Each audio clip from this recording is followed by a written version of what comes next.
nothing left for me to hate, so I can lay me down, my brothers, on the ground. I bled today until Coyote comes to raise me up and carries me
Hello and welcome to the Scottish Rugby podcast, brought to you by the Scottish Rugby blog.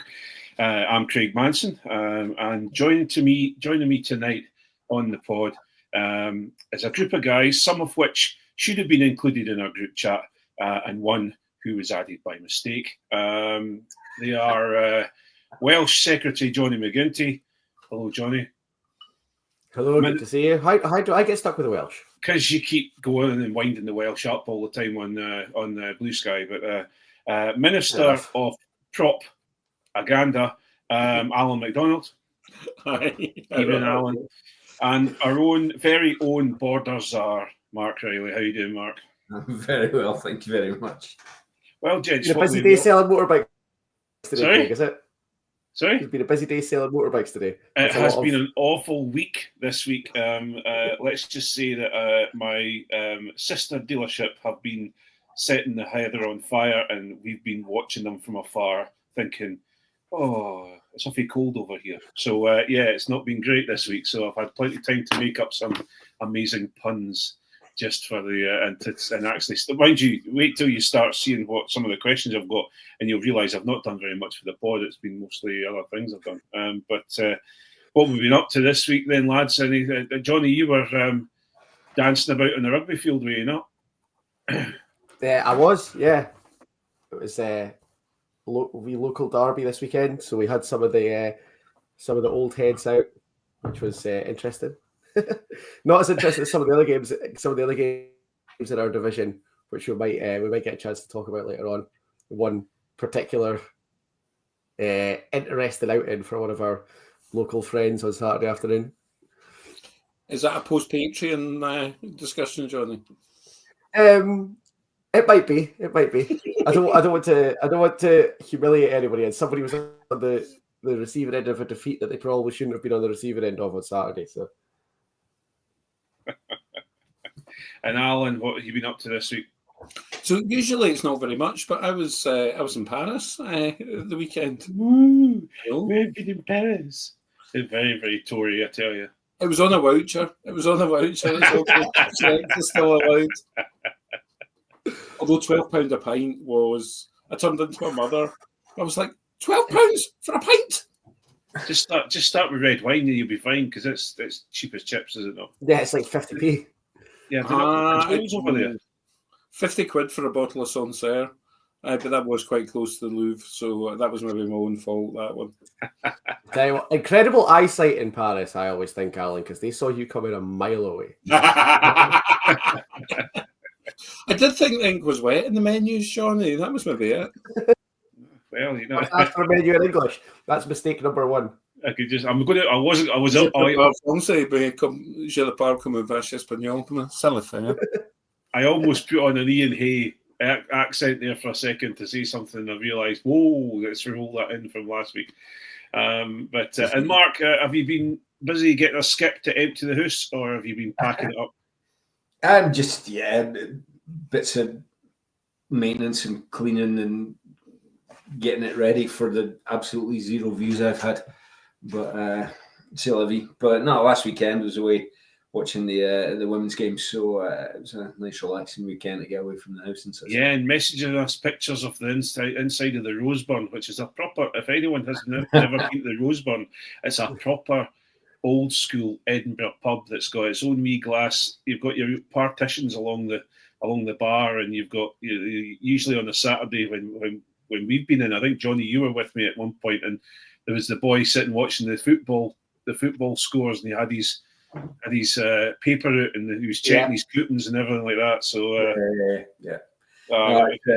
it's a great pub. I love it, and to be honest, it's the perfect day to go because there was probably only, I didn't see the attendance figures, so there was probably only, I'm guessing like 3,500 to 4,000 at the women's game. Yeah, it was 4,600 or something. Right, which meant that there were rugby people in the pub. Aye. And there was rugby on the TV, and the atmosphere was pretty good, but you still didn't have to wait 10 minutes to get served.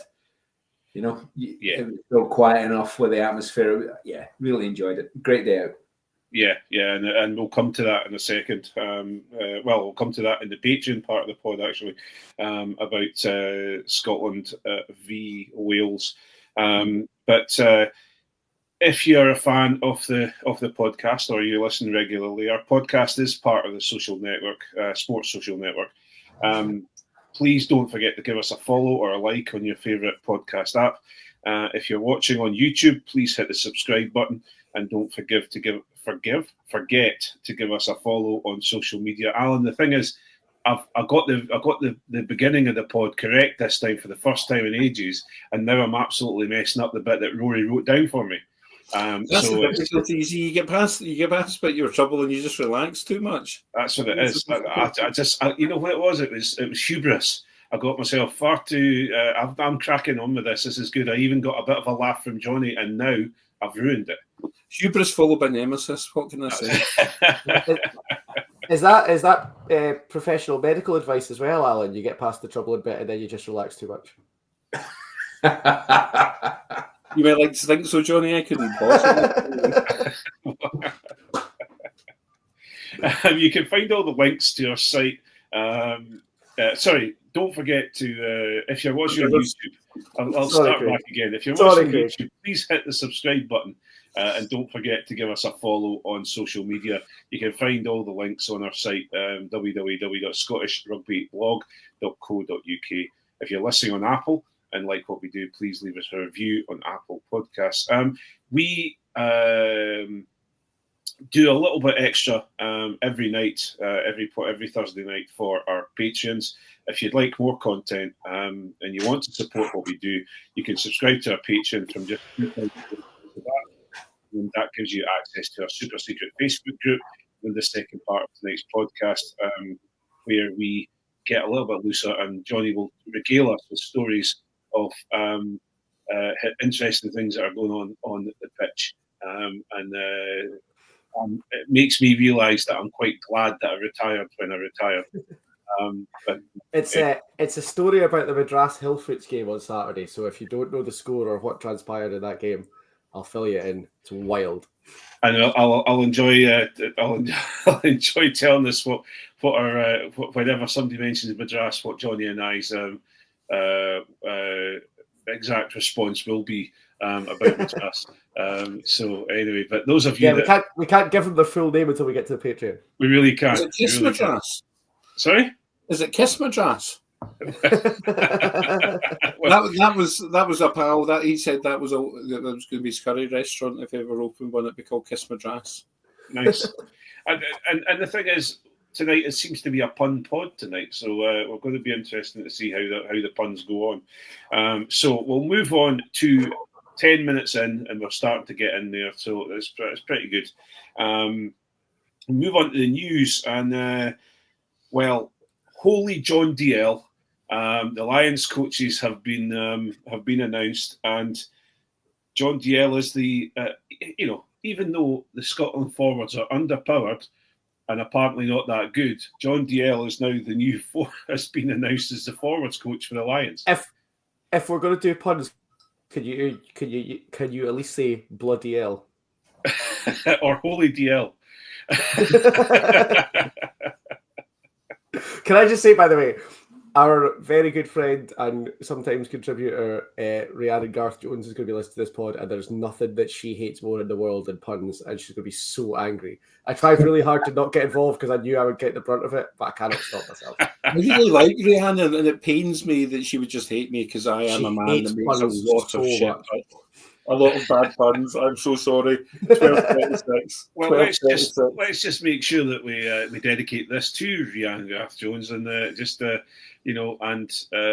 will endeavour to bring up some more puns just for her all the way through if we can. So yeah, guys.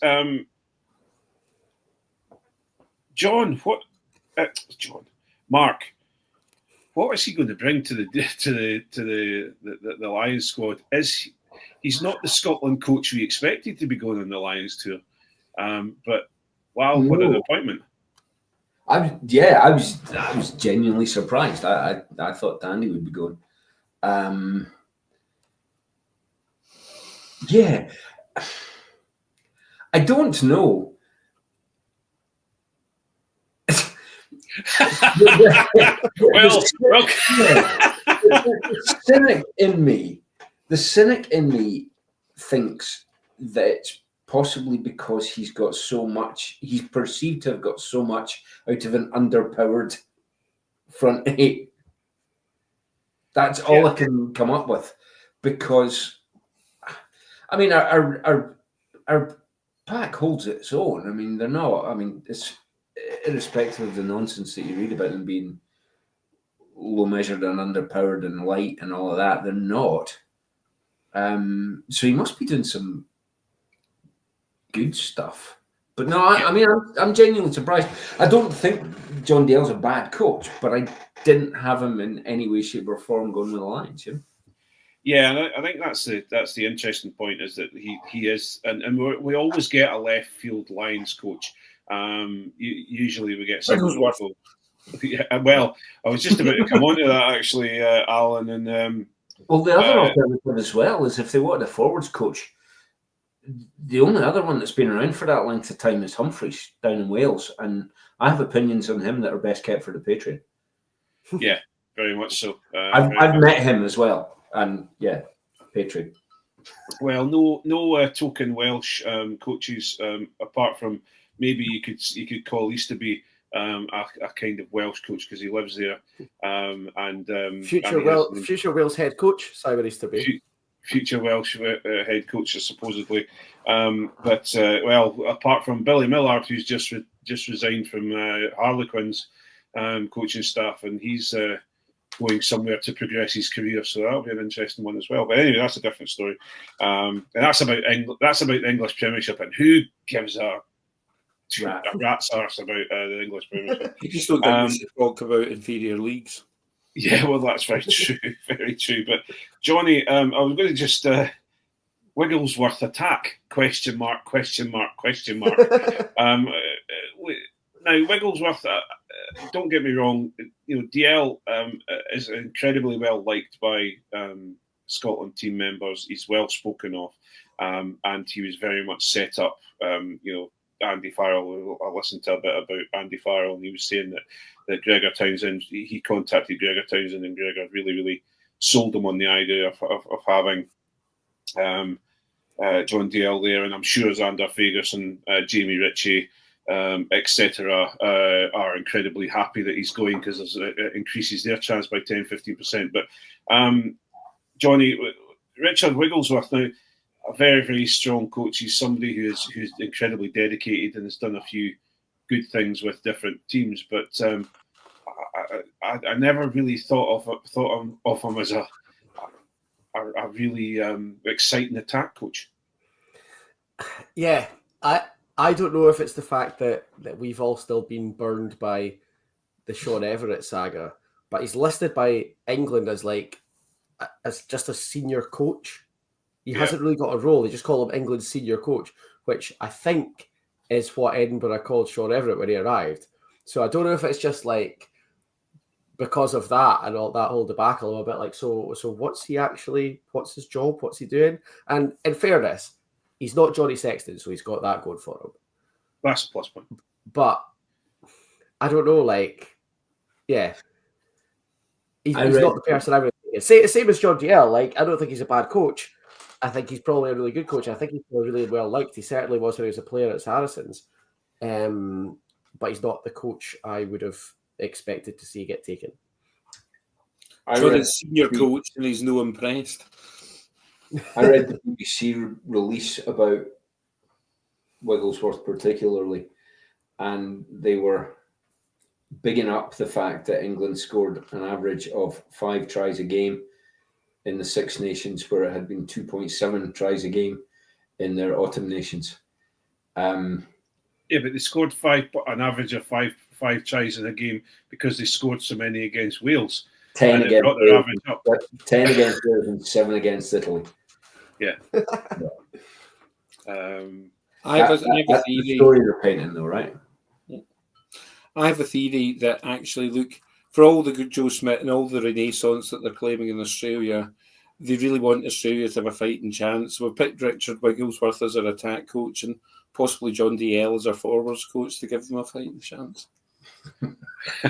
Well, we'll wait and see. Well, that's the thing then, Alan. I was going to come to you about that and say, well, talking about chances, surely there's an uptick in Scottish chances to go on tour. Yeah, I think so. I think you think Xander's going. Schoeman probably, because they'll probably take 3 tight heads and 3 loose heads, won't they? Yeah, I would have thought so. You think so? If they're doing that, the 3 loose heads would be Porter, Genge, and Schoeman's in with a shout for being the third, I think. And then tight heads would be Furlong, probably Will Stewart, but Xander's there or thereabouts. You've got to think Xander's in the 23. Don't think any of our second rows are going. But maybe one of Jamie Ritchie or Rory Darge, and I think in Six Nations form it's Jamie Ritchie. I thought he was fantastic this Six Nations. Back to the player we always thought he was after a bit of a dip. He's also got a wee bit more versatility, given he can shift to 6 as well. And he's a better liner option than Darge. Yeah.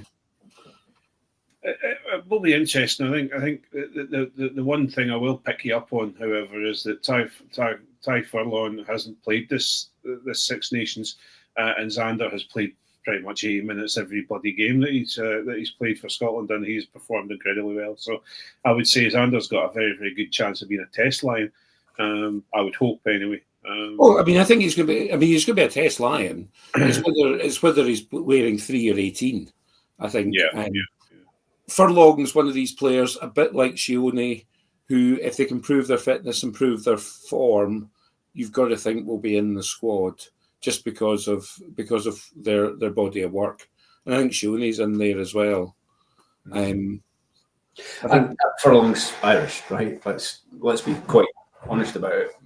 Also, he's also been one of the best heads in the world. I don't think every single Irish player that can walk when the line selection comes around. Every one of his top players that's still perambulatory.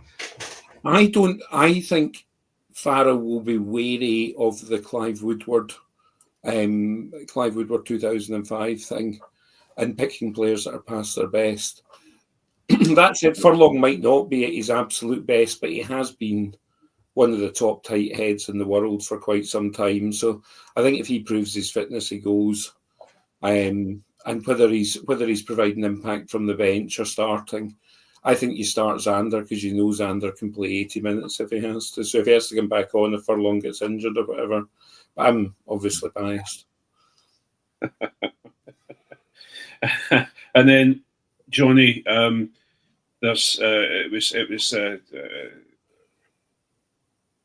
Faz or Farrell, whichever way you want to call him, has also indicated that there might be another skills coach added on, and there's a lot of rumours and talk about a certain number 10 that does like to go round the back regularly. Quite an interesting fact. It's going as kicking coach or something like that, and telling Finn Russell all about how to kick and how to be a number 10, even to try and knock the flashiness out of him, I guess. I think I can understand it. I understand the logic. They're obviously pals. Like, he had a great career, whether you like him or not, and I don't think I've ever been shy about the fact that I don't. He did have a great career. He's mates with the coaching staff. He's mates with a lot of the players. He's also just retired, had no coaching experience really at all, apart from a little bit in the All-Ireland League.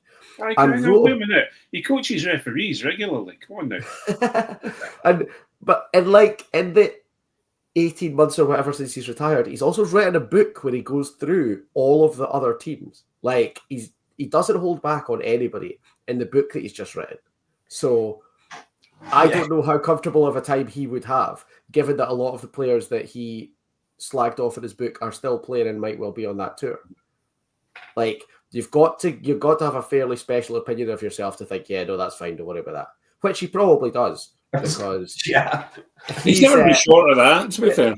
Sexton is someone that I cannot talk about really until we get to the Patreon, because I've had to double back on myself 7 or 8 times in those 2 sentences. My opinion of Jonny Sexton could not be lower, but the way he conducted himself in that book, to then think that he could go in amongst those players on a Lions tour and not have them spitting in his coffee and taking his towel while he's in the shower and stuff is wild to me. Yeah. Well, he does get you to the end, the bell. But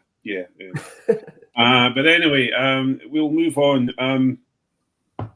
Grant Gilchrist has signed on with Edinburgh for another year, making it 15 seasons he's been with Edinburgh.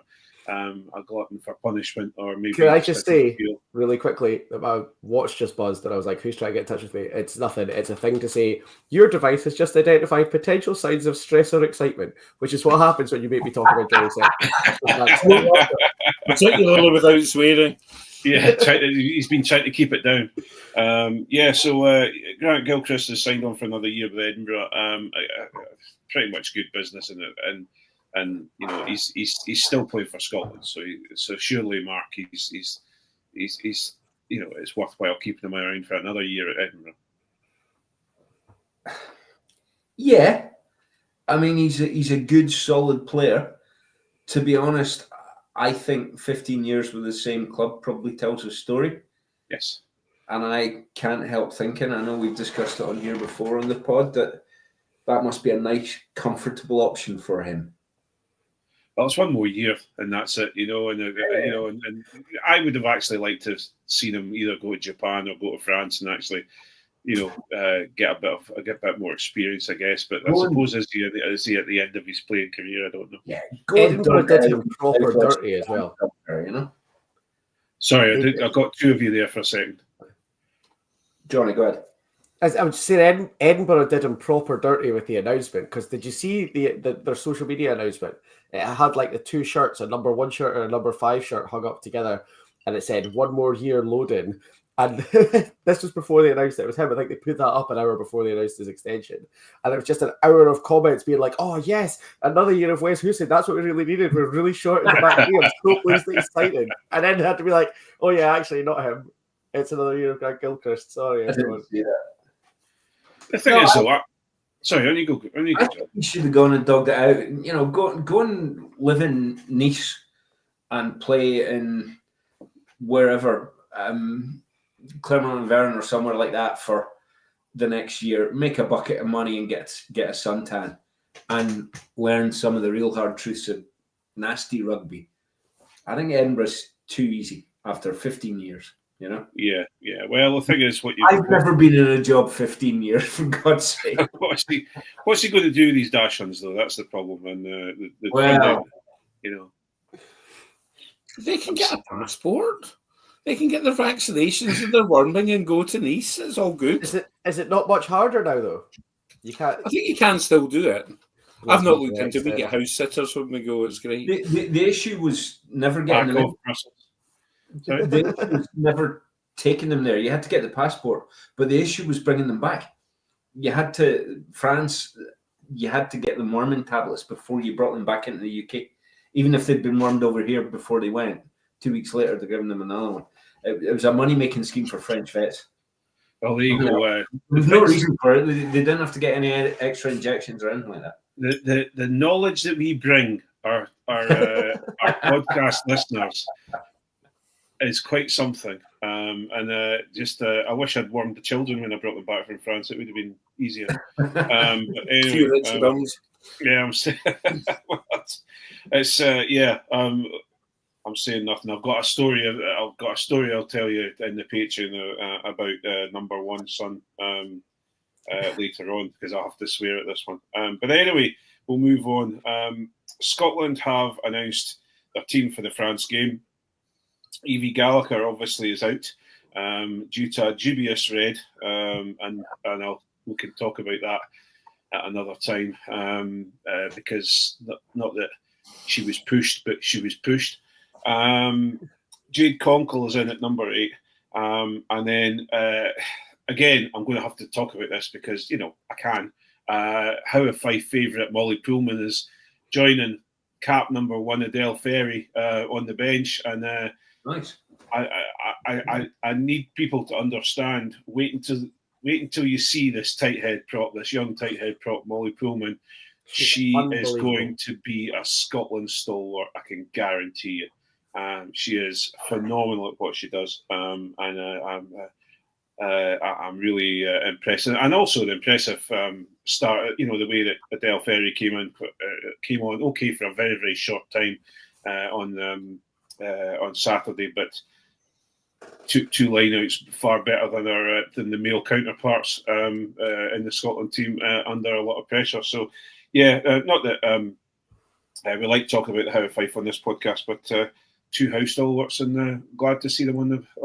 I'm sure that I've said this before, but one of the main reasons that I went to the very first Celtic Challenge game, the Glasgow-Edinburgh game, was to see them, because obviously the two of them and Sam were involved in the Edinburgh team. And when Molly came on, I'd not seen Molly play for a couple of years, but Molly came on off the bench in that first Challenge Cup game, and she was like a wrecking machine. Like, her carrying is unbelievable. She's not only a great scrummager, but you give her the ball with a couple of yards of a run-up, and she is a monster. So I'm really excited to watch her on Saturday. Excellent. Good. Look forward to it. Yeah, I hope she gets good. I hope she gets a bit of game time rather than just 5 minutes at the end to get her cap. But it will depend on what happens on Saturday in France. But I've got the whole. I've lost my team news. We've talked about the important bit, Craig.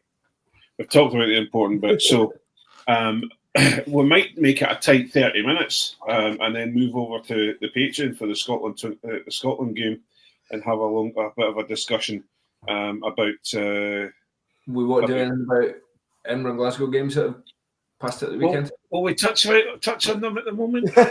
Craig doesn't, and I think we all know that. So let's talk about this then. Let's talk about Glasgow. So, it's a win. It's a good win, but it could have been. How can I put it? It was a tighter win that maybe. Yeah, it wasn't enjoyable watching. No, it was not fun. It should have been a lot more comfortable, and it really looked like it was going to go full Ospreys towards the end there. But you know what did happen towards the end that was hilarious? On Sunday afternoon, this coming Sunday, I'm doing the European Scrum of the Earth preview with David and Patricia. And David obviously was like either not aware of the game or not aware of the time difference or whatever, but he's got a little WhatsApp group chat with me and Patricia in it. And with about 3 minutes to go in the game, he messaged us to be like, hey guys, any chance I could get a photo of you guys for the slide for Sunday's show? Preferably one of you together, but if not, I'll just take like 2 separate ones. And Patricia and I were both like, beat it, David. Now is not the time. Beat it is not the word that we used. We're like, David, now's not the time. This is a very stressful situation. And he's like, oh, sorry, I forgot the game was on. Like, timing could not have been worse, David. It seemed... the thing is that, and there's been a lot of chat about this actually, because obviously, Franco is saying that Glasgow team players' wages are going up so much that he's struggling to keep them. And there are a few stalwarts of the team leaving. And also, I've totally and utterly forgotten his name, but the coach that is leaving now. Nigel Carolan. No, yeah, there's Nigel, but there's also Peter Murchie off to Japan. He's one of the Glasgow people that liked Dave Rennie, obviously. So is this the sort of the last chance or the last season for Glasgow to do a back-to-back, and are things going to fall apart? Alan, what's your thoughts on? I think we can say that Glasgow will be in transition next season. I think rumours of their death are probably overstated at the moment. I think they will be in transition. They might, however, be able to find a fly half that can kick it to touch, which would be good. But I can't. Glasgow probably won't be challenging next year. You're right. They're losing stalwarts, they're losing players like Henko Venter, who have been incredibly important. I really wish he'd a granny from Kirkcudbright, and he'd have been brilliant, playing a couple of seasons for us. But I think if Franco is still there, and I think that's a big if, but I think it'll be a team in transition next year. But I don't think that means it's Glasgow's last chance to do anything. Yeah, and we may as well talk about it. I've got 7 minutes to, less than 7 minutes. I mean, you've technically got 10 if you want, because you can chop off the time of the intro. I've got 6 minutes, Mark. So I'll talk happily about talk Scotland. about You will not talk about Edinburgh, Jonny McGinty. You'll sit in there and be wrong in your wrongness in the corner. Mark, again, we're going to have this fight back, this reaction, this, look at this Munster-beaten squad that have gone away to the depths of Ireland and pulled out quite a phenomenal win in Cork, and then we go to Benetton, and over to you, Mark. I thought Edinburgh played well. Yeah, I thought they actually played quite well. In the notes I've got, I thought Ross Thompson had an excellent game. His cross kick for McCann was absolutely on the money for McCann's try. I think taking both games together is an interesting point of view. If you look at Glasgow and Edinburgh, both had, whilst not quite second strings, certainly not their first teams out. Neither of them did, right? Glasgow were only ahead at one point in the match, and it was at the point that mattered. And Edinburgh contrived to let that try in at the end. I knew the score of the Edinburgh game, but I hadn't seen it live, and I actually sat down and watched it just a couple of nights ago. And it got to like 78 minutes. And I'm going, have I got the score wrong? How did they lose this? I couldn't work it out. And I thought, no, they definitely lost. And it was just, and I wonder, all this talk about winning becomes a habit, but so does losing. Yeah. And I wonder if those games together are the perfect example of that. I think you're right, Mark, because I think Glasgow won whilst playing badly, and Edinburgh lost whilst playing reasonably well. And I think that's the difference in the mentality between the two teams, and that's what we've been talking about this season. Yeah, and Jonny, sorry. Yeah. No, I was going to say that was my thinking. Yeah, and Jonny, that's what wins a URC championship in the end. It's getting to a home playoff, or getting into the playoffs because you've scored, and you've had enough 5-pointers to get you there. Yeah, and when Glasgow kind of started to put it together last year, it was things like like as much as we were spitting feathers at their South Africa regular season trip, they were 24 points down against the Bulls and came back to get 2 losing bonus points out of it. You know, they did that again against the Sharks this season. And that is the difference maker, because Glasgow seem to be able to keep their heads a little bit better than Edinburgh do. And sometimes that'll get you the win. Sometimes it'll get you close enough in a game that you should have lost to get a couple of league points. And those all add up. Because I think, did Edinburgh not miss the playoffs last season just purely by not having enough bonus points? I think that was the only thing really that stopped Edinburgh making the playoffs. They're lucky. They also got beaten by Benetton as well. And lose on the last day. Yeah. I think as well, Glasgow went down 12-0 very early doors, and then he scored a try, but then Munster came back and Glasgow were 15-7. Genuinely, I don't see Edinburgh surviving that. Yeah. Yeah. To be fair, there's no better get-right game for Edinburgh than bringing Duhan and Darcy and Jamie Ritchie and Pierre Schumann and that all back for a game against the Dragons. Like, yeah, I was about to just talk about that'll that. sort you out.